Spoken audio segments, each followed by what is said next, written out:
नमस्कार, मेरे YouTube channel ई teaching Gurukul में आप सबका स्वागत है। मैटलैब ट्यूटोरियल के लेक्चर नंबर 8 में पार्ट 3 मैं एक्सप्लेन करने जा रहा हूं, और वो है कि एरे जो या वेक्टर जो हम बनाते हैं तो उसके एरिथमेटिक ऑपरेशन हम कैसे कर सकते हैं, उसमें क्या क्या एरिथमेटिक ऑपरेशन हो सकता है, तो वो इस वीडियो के माध्यम से मैं आपको बताऊंगा। इससे पहले मैंने 2 वीडियो अपलोड कर चुका हूं, वो भी सेम लेक्चर नंबर 8 में है, जो पार्ट 1 पार्ट 2 था और ये पार्ट 3 है।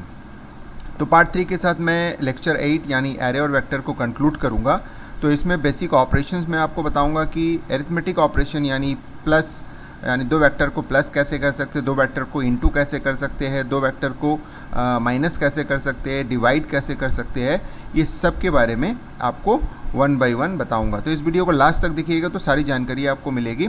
और अगर ये वीडियो देखने के बाद अगर आपको कुछ जानकारियाँ मिलती है, नॉलेज मिलता है और कुछ सीखने को मिलता है मैटलैब के बारे में, तो इस वीडियो को ज़रूर लाइक कीजिएगा, शेयर कीजिएगा ज़्यादा से ज़्यादा, और कमेंट्स करना नहीं भूलिएगा। कोई भी प्रॉब्लम हो तो कमेंट बॉक्स में आप पूछ सकते हैं।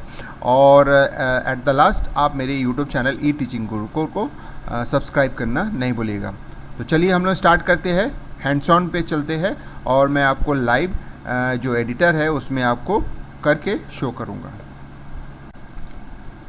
हैंड्स ऑन में अब हम लोग देखते हैं कि जो एरे या वेक्टर हम लोग क्रिएट करते हैं तो उसमें एरिथमेटिक ऑपरेशन क्या होगा। जैसे हम यहाँ पे एडिशन दिखाएंगे, सब्सट्रैक्शन, करस्पॉन्डिंग एलिमेंट्स के मतलब जो मल्टीप्लिकेशन है वो भी दिखाऊंगा, फिर डिवीजन भी दिखाऊंगा, फिर मैं ये बताऊंगा कि मीन कैसे निकालते हैं, मैक्सिमम कैसे निकालते हैं। ऐसे ही हम बहुत सारे ऑपरेशंस को हम परफॉर्म कर सकते हैं। तो चलिए स्टार्ट करते हैं। सबसे पहले तो हमको एक वेरिएबल डिक्लेयर करना पड़ेगा। जैसे मैं एक बहुत सिंपल वेरिएबल ले लेता हूँ, 1 2 3 4 5। यहाँ पे मैं ये लगा देता हूँ और ये ब्रैकेट गलती से लगा दिया, तो ये तो मैंने इससे पहले वाले वीडियो में बता चुका हूँ कि किस तरह से हम जो रो वेक्टर है उसको क्रिएट करते हैं। तो एक रो वेक्टर क्रिएट हो गया। सिमिलरली मैं एक रो वेक्टर अगेन क्रिएट करता हूँ, इसमें एक डिफरेंट वैल्यू ले लेता हूँ, 5 4 3 2 1। मैं उल्टे ऑर्डर में ले लेता हूँ। तो ये मेरा 2 वेक्टर हो गया। अब हमारे पास बहुत सारे बेसिक ऑपरेशन होते हैं, तो उनमें से सबसे पहला बेसिक ऑपरेशन है हम लोग परफॉर्म करते हैं, दैट इज़ कॉल्ड एडिशन, और उसके बाद सब्सट्रैक्शन। एडिशन का मतलब है कि हमारे पास 2 वेक्टर है, x and y. X and y को अगर हम एडिट करना मतलब ऐड करना चाहते हैं तो एक्स प्लस वाई हम सिंपल लिखेंगे, और चाहे तो इसको हम एक वेरिएबल में स्टोर कर सकते हैं। जैसे मैं इसको लिखता हूँ z is equal to, store कर सकता हूँ। अदरवाइज़ मैं इसको अगर नहीं लिखूँगा तो वो डिस्प्ले कर देगा आपको, एक देखने के लिए कि ये कैसे ऑपरेशन करता है वो भी कर सकते हैं। और मैं यहाँ पे वैल्यू को z में स्टोर कर रहा हूँ। जैसे मैं z में स्टोर कर रहा हूँ तो आप देख सकते हैं कि 1 + 5 यानी यहाँ पे 1 corresponding elements are going to be add here. तो 1 + 5 2 + 4 इस तरह से ऐड होते हुए 6 वैल्यू आपको रिटर्न कर रहा है। So you can see that कि अगर मैं 2 वेक्टर में अरिथमेटिक ऑपरेशन परफॉर्म करता हूँ तो क्या करता है, आपको समझ में आ गया। अब चलते हैं, क्लियर कर देते हैं स्क्रीन को। अब फिर से हम लोग चलते हैं सिंपल से। हमको तो ये पता है कि x की वैल्यू 1 2 3 4 5 है और y की वैल्यू है 5 4 3 2, मतलब ये वाला हम दिमाग में रह सकता है, इसको हम आसानी से याद कर सकते हैं। तो मैं अब डायरेक्टली सेकेंड ऑपरेशन परफॉर्म कर रहा हूँ, दैट इज़ x - y। तो इसको मैं z में स्टोर कर सकता हूँ, या तो फिर डायरेक्टली अप्लाई करके मैं चेक कर सकता हूँ। जैसे x - y corresponding elements are going to be minus, यानी 1 - 5 = -4। उसी तरह से 2 माइनस आपके पास जो होता है 4 दिया हुआ है, तो 2 - 4 और 2 - 4 करने से -2 आ रहा है। तो आप देख सकते हैं कि 2 करस्पॉन्डिंग एलिमेंट्स, यानी x का एलिमेंट पहले और उसके बाद y का एलिमेंट बाद में आपस में सब्ट्रैक्ट करके उसको वो शो कर रहा है।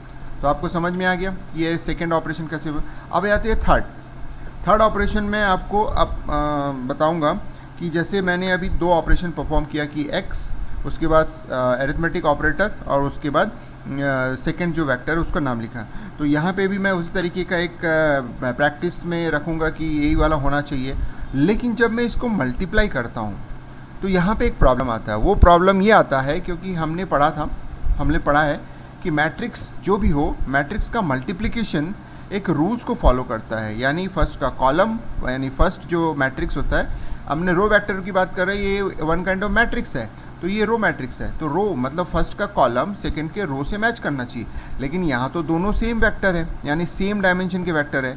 तो यानी मैट्रिक्स मल्टीप्लिकेशन के रूल के हिसाब से अगर हम चलेंगे तो ये इनटू अलाउ नहीं करेगा। देख सकते हैं मैं एंटर किया तो ये बोल रहा है कि inner matrix dimension must agree. तो आपको समझ में आ गया कि मैट्रिक्स मल्टीप्लिकेशन के कंसेप्ट को अगर हम फॉलो करेंगे तो ये ऑपरेशन इलीगल है, तो इसलिए काम नहीं कर रहा। तो हम चाहते हैं कि इंडिविजुअल एलिमेंट्स आपस में मल्टीप्लाई करें, तो यहाँ पे थोड़ा सा डिफरेंट ऑपरेशन, यानी हमको एक डिफरेंट ऑपरेटर लगाना पड़ता है, डॉट के साथ लगाना पड़ता है, डॉट एंड इनटू। तो ये जो डॉट है, ये डॉट रिप्रेजेंट करता है कि मुझे इंडिविजुअल एलिमेंट्स का हैंडल करना है, यानी एक्स का फर्स्ट एलिमेंट वाई के फर्स्ट एलिमेंट के साथ करस्पॉन्डिंगली मल्टीप्लाई करेगा, एक्स का सेकेंड एलिमेंट वाई के सेकेंड एलिमेंट के साथ मल्टीप्लाई करेगा एंड सो ऑन। तो इसका मतलब होता है कि हमको समझ में आ रहा है कि मुझे अगर दो वेक्टर को एलिमेंट बाय एलिमेंट अगर इनटू करना है तो हमको एक डॉट ऑपरेटर लगाना पड़ेगा जो डिफरेंट है, और जो कि प्लस या माइनस के केस में ज़रूरत नहीं पड़ता, वो उसको एलिमेंट बाय करस्पॉन्डिंग एलिमेंट के हिसाब से ही लेता है। बट इनटू के केस में मैं ऑलरेडी बता चुका हूँ कि ये मैट्रिक्स मल्टीप्लिकेशन कहलाता है, और मैट्रिक्स मल्टीप्लिकेशन के हिसाब से मैथमेटिकली मैट्रिक्स मल्टीप्लिकेशन का रूल फॉलो करना जरूरी है, और जो फॉलो नहीं हो रहा है, तो जब फॉलो नहीं हो रहा है तो फिर हम डायरेक्ट इनटू करके नहीं कर सकते, उसके लिए हमको एक डॉट इनटू मैटलैब ने एक प्रोवाइड किया है जिससे कि एलिमेंट बाय एलिमेंट कर सकते हैं। तो देख सकते हैं यहाँ पे आंसर आपको दिख रहा है, तो एलिमेंट बाय एलिमेंट ये इनटू किया है, जैसे एक्स का फर्स्ट एलिमेंट 1 है और वाई का फर्स्ट एलिमेंट 5 है, तो 1 इंटू 5। तो उसी तरह से एक्स का फर्स्ट सेकंड एलिमेंट 2 है, वाई का सेकंड एलिमेंट जो होता है आपका 4 है, तो 4 इंटू 2 8। तो इस तरह से हमारा करस्पॉन्डिंग वैल्यूज़ आपको मिल रहा है। तो इस तरह से आपने देखा वो। अब सेम एज अगर मैं अप्लाई करता हूँ कि क्लियर, इसको पहले क्लियर कर देता हूँ, उसके बाद मैं अप्लाई करता हूँ कि अगर मैं इसको डिवाइड करता हूँ डायरेक्टली, तो देखेंगे कि यहाँ पे जो एक वैल्यू है वो गलत वैल्यू देता है, यानी ये डिवाइड करेगा लेकिन ये अपने हिसाब से कुछ वैल्यू होता है। इस वैल्यू के बारे में हम लोग कोई डिस्कस नहीं करेंगे, इसको चाहे तो आप पता कर सकते हैं कि क्या है, बट ये डायरेक्ट वैल्यू निकाल के दे रहा है। तो आप पता करके बताइएगा कि ये क्या वैल्यू दे रहा है, यानी किस तरीके का कैलकुलेशन ये फॉलो कर रहा है कि ये वैल्यू आ रहा है, जबकि हमको चाहिए था एलिमेंट बाय एलिमेंट वैल्यू। तो इसके लिए again same as operation perform करना पड़ता है, जो मल्टीप्लाई में किया गया है वो है ये डॉट के साथ। तो डॉट के साथ जैसे ही करता है तो करस्पॉन्डिंग वैल्यूज़ को वो रिटर्न करता है, जैसे एक्स का फर्स्ट एलिमेंट 1 है और यहाँ पे जो एक्स का वाई का फर्स्ट एलिमेंट 5 है, तो 1/5 इज इक्वल टू 0.2। इस तरह से आप अगर आगे बढ़ते हैं तो आपको वैल्यू मिल जाता है। तो ये हमने देखा कि एक्स एंड वाई में जो 4 एरिथमेटिक ऑपरेशन है उसके लिए प्लस और माइनस के लिए आप डायरेक्टली अप्लाई करते हो, लेकिन इनटू और डिवीजन के लिए डॉट के साथ दोनों ऑपरेटर को यूज़ करते हो। अब हम लोग चलते हैं कि अगर सपोज़ कर लो मुझे डायरेक्टली कोई वैल्यू को मल्टीप्लाई करना है, तो या एरिथमेटिक ऑपरेशन में किसी डायरेक्टली कांस्टेंट को ऐड करना है, तो कांस्टेंट को ऐड करने के लिए हमारे पास क्या तरीका है।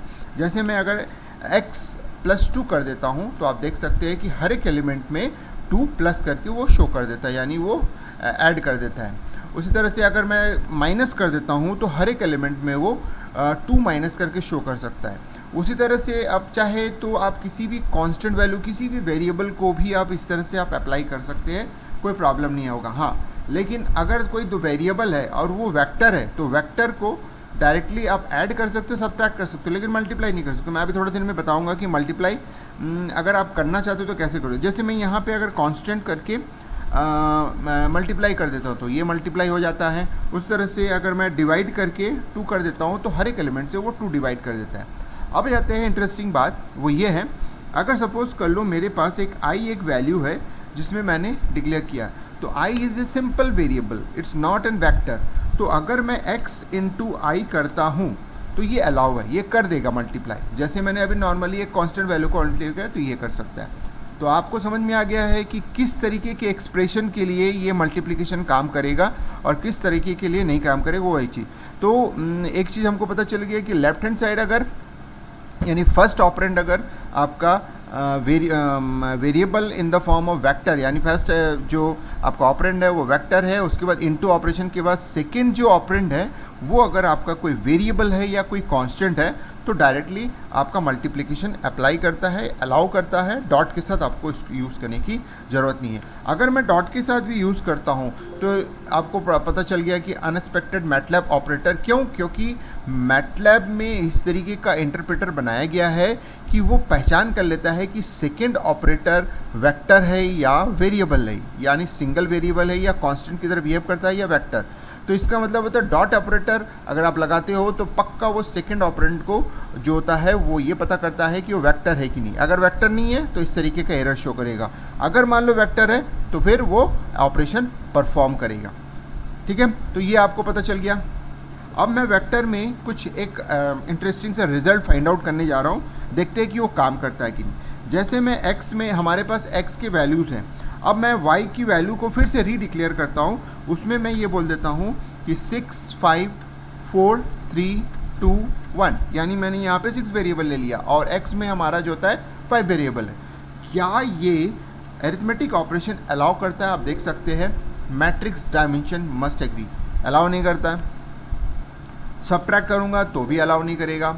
अगर मल्टीप्लाई करता हूँ वो भी डॉट के साथ मल्टीप्लाई करता हूँ तो भी अलाउ नहीं करता। तो इसका मतलब होता है कि अगर वेक्टर का डायमेंशन डिफरेंट है तो वो अलाउ नहीं करेगा। अब मैं उसको उल्टा करके देखता हूँ, उल्टा करके चेक करता हूँ कि डॉट इनटू एक्स करता हूँ, यानी जो नंबर ऑफ एलिमेंट जिसमें ज़्यादा है उसको पहले रख रहा हूँ, नंबर ऑफ एलिमेंट जिसमें कम है यानी 6 वाले को पहले रख रहा हूँ, इसको बाद में, तो भी नहीं कर। तो इसका मतलब है ये किसी भी तरीके से दो डिफरेंट डायमेंशन के वेक्टर को अलाउ नहीं करता है। तो ये आप दिमाग में बैठा लीजिए कि वेक्टर ऑपरेशन में किसी भी ऑपरेटर के दोनों तरफ अगर सेम साइज़ के वेक्टर है तो वो एडिशन करेगा, सब्सट्रैक्शन करेगा, एलिमेंट बाय एलिमेंट मल्टीप्लिकेशन करेगा और डिवीजन करेगा। बट डिफरेंस ये होता है मल्टीप्लिकेशन करते समय डॉट इनटू लगाना पड़ता है, डायरेक्ट इनटू अप्लाई करेंगे तो काम नहीं करेगा, क्योंकि वो मैट्रिक्स के डायमेंशन को, मतलब मैट्रिक्स के मल्टीप्लिकेशन के जो कंडीशन है उसको फॉलो करना चाहिए, तब काम करेगा। दूसरा मैं आपको थोड़े देर में करके भी दिखाऊंगा कि कैसे मल्टीप्लिकेशन करते हैं। दूसरा जो होता है डिवीजन में भी वैसे ही एलिमेंट बाय एलिमेंट। और सबसे इंपॉर्टेंट बात है दोनों मैट्रिक्स का डायमेंशन सेम होना चाहिए। अब चलते हैं कि अगर मुझे मैट्रिक्स को इनटू ऑपरेटर के साथ मल्टीप्लाई करना है तो क्या पॉसिबिलिटीज़ है। तो मैं अगर y को इस तरह से डिक्लेयर करता हूँ, जैसे y को मैं फिर से डिक्लेयर करता हूँ जिसमें मैं एक एलिमेंट कम कर देता हूँ और मैं इसको ट्रांसपोज में डिक्लेयर करता हूँ, यानी मैं एक कॉलम वेक्टर डिक्लेयर कर देता हूँ। तो क्या ये अप्लाई करेगा? तो x इंटू वाई करता हूँ तो ये काम करता है। ये क्यों कर रहा है आप कमेंट्स बॉक्स में ज़रूर लिखिएगा और मुझे बताइएगा कि ये आंसर क्यों आ रहा है। ठीक है, तो ये मैं आप लोगों के ऊपर छोड़ रहा हूँ, आप इसको देखिए और बताइए कि ये कैसे पॉसिबल हो गया कि एक x जो होता है रो वेक्टर है, y कॉलम वेक्टर है, तो जब मैं इसमें डायरेक्ट अप्लाई करता हूँ इनटू तो वे काम कैसे कर रहा है। तो ये आप लोगों के लिए एक क्वेश्चन है, आप मुझे इसका आंसर दीजिएगा कमेंट्स बॉक्स में। डेफिनेटली बताइएगा कि ये किस वजह से आ रहा है और ये किस कारण से, जो कि मैंने पहले भी बता चुका हूँ, क्या उस कारण को फॉलो करता है तभी ये पॉसिबल हो रहा है। तो डेफिनेटली मुझे डिस्क्रिप्शन बॉक्स में कमेंट्स बॉक्स में डिस्क्राइब करके लिखिएगा। अब चलिए नेक्स्ट चलते हैं कि हम इसमें अरिथमेटिक ऑपरेशन तो कुछ और ऑपरेशन परफॉर्म करके बताता हूँ। सपोज़ कर लो हमारे पास जैसे वेरिएबल है, उसमें से मैं एक मीन वैल्यूज़ निकालना चाहता हूँ, तो मैं ये अप्लाई करके निकाल सकता हूँ। देख सकते हैं जैसे ही मैं करूँगा तो मीन वैल्यू निकाल देगा। उसी तरह से मैं इसमें से मैक्सिमम वैल्यू निकाल सकता हूँ, उसी तरह से मैं इसमें एवरेज भी निकाल सकता हूँ। सीधा सीधा ये एवरेज निकाल के दिखा देगा। तो आपको समझ में आएगा कि ये किस तरह से हम डिक्लेयर कर सकते हैं और किस तरह से इसमें एवरेज वैल्यू वो निकाल के दिखा देगा। अब चलिए नेक्स्ट इंटरेस्टिंग हम लोग ये देखते हैं कि अगर सपोज़ कर लो मीन और मैक्सिमम में डिफरेंस क्या होगा। तो मैं इसको ऐसा भी लिख सकता हूँ कि आपका maximum value of x minus minimum value of y, sorry x, तो ये दोनों माइनस करके आपको दिखा देगा। तो इस तरह से आप कुछ भी ऑपरेशन इसमें आप परफॉर्म कर सकते हैं। तो इस तरह से मैंने आपको बताया कि डिफरेंट काइंड ऑफ ऑपरेशन आप कैसे परफॉर्म कर सकते हैं। और भी बहुत सारे ऑपरेशंस परफॉर्म किया जा सकता है मैटलैब में, यानी वेक्टर के थ्रू। नेक्स्ट आने वाले वीडियोस में मैं थोड़ा थोड़ा करके आपको बताते जाऊंगा कि आप किस तरह से इसमें ऑपरेशन और परफॉर्म कर सकते हैं। तो चलिए लास्ट जाते जाते मैं एक छोटा सा इन्फॉर्मेशन देते हुए जाता हूँ कि सपोज़ कर लो हमारे पास दो वेक्टर है, उन दो वेक्टर को मिला के हमको एक थर्ड वेक्टर बनाना है, यानी एक वेक्टर जो होता है एक्स है और एक वेक्टर है वाई है। अब ये दोनों अलग अलग डेटा है, अब दोनों अलग अलग डेटा को मर्ज करके एक थर्ड डेटा में कन्वर्ट करना है, तो वो कैसे पॉसिबल है। तो मैं जाते जाते ये दिखा देता हूँ आपको। जैसे अगर मैं इसको एक्स और वाई लिखता हूँ तो यानी फर्स्ट रो के पीछे सेकंड रो जो होता है कॉन्कैट हो जाएगा। तो जैसे ये कॉन्कैट हो जाता है आप देख सकते हैं डायमेंशन, हाँ ये प्रॉब्लम क्यों हो रहा है आप देख सकते हैं। अब देखिए मैंने यहाँ प्रोग्रामिंग कर रहा हूँ, बहुत सारे चेंजेस किया जो कि मुझे याद नहीं आ रहा है। अब वाई जो होता है वो कॉलम वेक्टर है और एक्स जो होता है रो वेक्टर है। तो वाई को मैं अगेन इसको रो वेक्टर के फॉर्म में डिक्लेयर कर लेता हूँ। चलिए रो वेक्टर, अब मैं इसको अलाउ करता हूँ। जैसे इसको करूँगा तो ये, क्योंकि दो रो वेक्टर आपस में कॉन्टैक्ट हो सकता है, जुड़ सकता है, ठीक है। देख सकते हैं ये 1 2 3 4 5 5 4 3 2 1, तो यानी ये दो, तो इस तरह से आप दो को जोड़ के बना सकते हो। उस तरह से दो को जोड़ के आप एक कॉलम वेक्टर बना सकते हो, बशर्ते इसमें आपको एक सेमीकोलन प्रोवाइड करना पड़ेगा। जैसे आप सेमीकोलन प्रोवाइड करेंगे तो ये आपको दो कॉलम वेक्टर प्रोवाइड बना दे रहा है, यानी एक के नीचे ये एक ऐड कर दे रहा है। आप बोलेंगे कि सीधा सीधा आपका दो बने, मतलब आप चाहते हो कि मेरे पास एक्स एंड वाई दो रो वेक्टर है बट मैं एक सिंगल कॉलम वेक्टर 10 एलिमेंट्स का बनाना चाहता हूँ। देखिए इंटरेस्टिंगली मैं आपको बता रहा हूँ कैसे पॉसिबल है।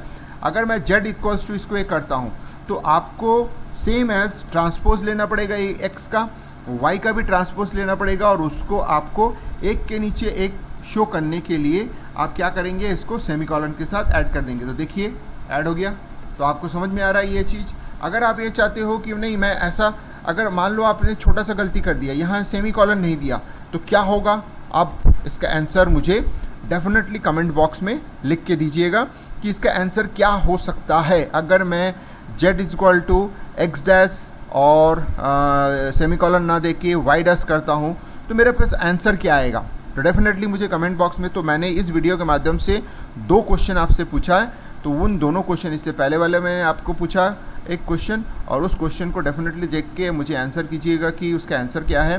क्योंकि मैंने एक इनटू के बारे में पूछा था कि दो, एक रो वेक्टर है और एक कॉलम वेक्टर है, उन दोनों को मल्टीप्लाई विदाउट डॉट ऑपरेटर का यूज़ किए हम मल्टीप्लिकेशन करते हैं, तो वो कैसे मल्टीप्लाई हो रहा है वो एक। और ये सेकेंड है कि ये दोनों अगर मैं अप्लाई करता हूँ, जैसे मैंने यहाँ पे अप्लाई किया कि आप देख सकते हैं यहाँ पे मैंने अप्लाई किया तो इसका आंसर आपको नीचे दिख रहा है, लेकिन मैं अगर सेमीकोलन हटा देता हूँ इसमें से तो मेरा आंसर क्या आएगा, ये मुझे कमेंट्स बॉक्स में डेफिनेटली बताइएगा।